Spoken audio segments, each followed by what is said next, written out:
Hey guys, so if you are looking for fun and engaging youth work activities today with your youth group, then you've come to the right place. I'm going to teach you one of my favourite games. Here it comes.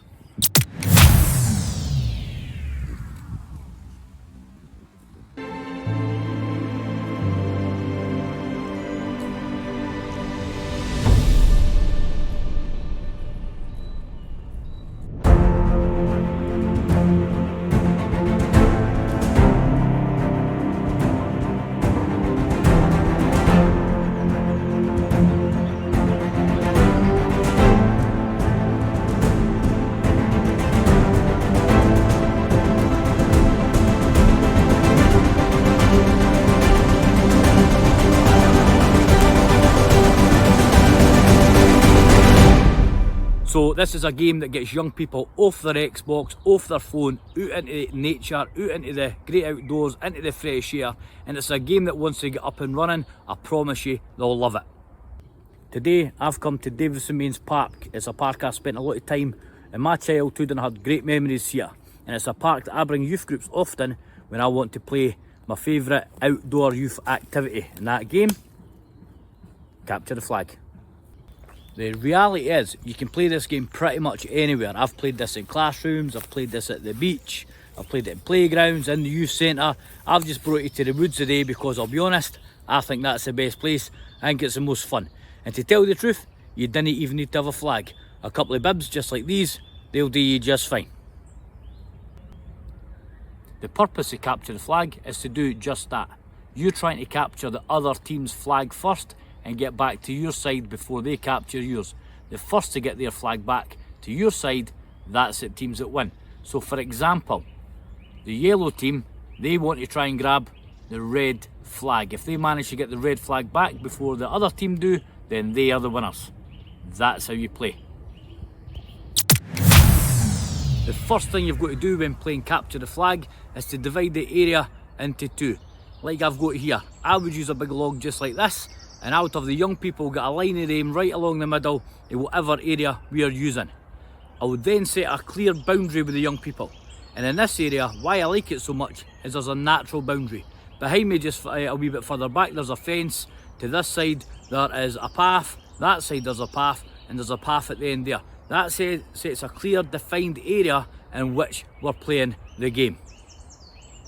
So before you start the activity, and before you even get the young people into teams, make sure you go over some safety briefings with them. Things like looking out for trip hazards.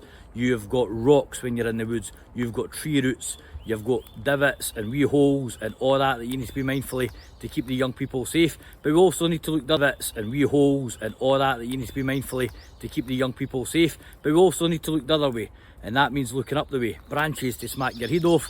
Nobody likes being clotheslined by a tree branch, so make sure the young people are aware of that. Other safety considerations when we're outside in a public place is also other people. We need to be respectful and mindful that they are there, but also vigilant. And then man's best friend, dogs.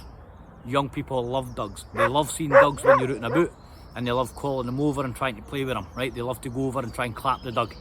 If you're not from Scotland, you'll not have a clue what clap the dog means. Nothing to do with going, oh, they get over and they want to pet the dog and play with the dog, right? We didn't want that when we're out with a youth group. So I massively discourage that, and I remind them at the start, alongside all the other safety bits of advice, that we're not looking to be clapping any dogs. So now that the young people have set the area, we've gone over the safety rules and we've went over the rules of the game, we're ready to play capture the flag. We can put the group into two teams. You can do this game with more than two, but I recommend to start off that you start with two teams. It keeps it simpler for divvying up the area, and it keeps it simpler to manage the game. Give each team a time limit to go and put their flag somewhere. I found a wee spot here that's ideal. It's ideal because it's not above head height, it's clearly visible. We can't be burying the flag or anything like that. It's going to be grabbable. Once it's set, we're just about to start the game. So you can play capture the flag with loads of different types of rules. I encourage you to work with your youth group to decide which rules works for you, and you can expand and develop the game. But I tend to work in rounds because you can get 2 or 3 different games in the one sort of session, alright? Round 1, I normally make it a bit like tag. If you head and you're trying to capture the other team's flag and I go over the dividing line like I've done now, I'm now in enemy territory, I'm trying to find their flag. If somebody for the other team comes and tags me, I put my hand straight up, I turn my sail around, all the way around, I keep my hand up until I'm back on my side. Here I am, I'm back now, I'm past the wee log that shows the halfway line. My hand can come down, but now I'm back in the game. If you do round one like that, it means that nobody's out. So if you've got a large group, nobody's sitting out getting bored at the side, they're all actively involved, they've just got to be honest. And that's a big part of this game, and it's a big reason why the game, I believe, is so successful, is that young people want to play it, so then they are honest. If they've been tugged or whatever, they'll come back, they'll get their hand up and they'll come back. If they're not honest, you just remind them there's no point in playing. But that'd be true anything, and that's one of the great lessons that comes from a game like this in an informal setting as a youth work, where we can work on them soft skills, we can work on the honesty and truth and all these things through games.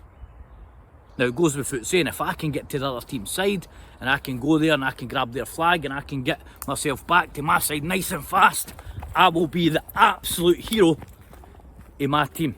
My team has now won the game and we go to round 2. You can use the same idea in principle to also have that as a holding cell. So instead of going back and holding your hand up, if you've been tugging going to your own side, you can actually make it that you have to stand inside this area as a holding cell. Be wary of calling it a jail. I've worked with young people who maybe have a parent or a relative who are in jail at the time, and it can be quite upsetting.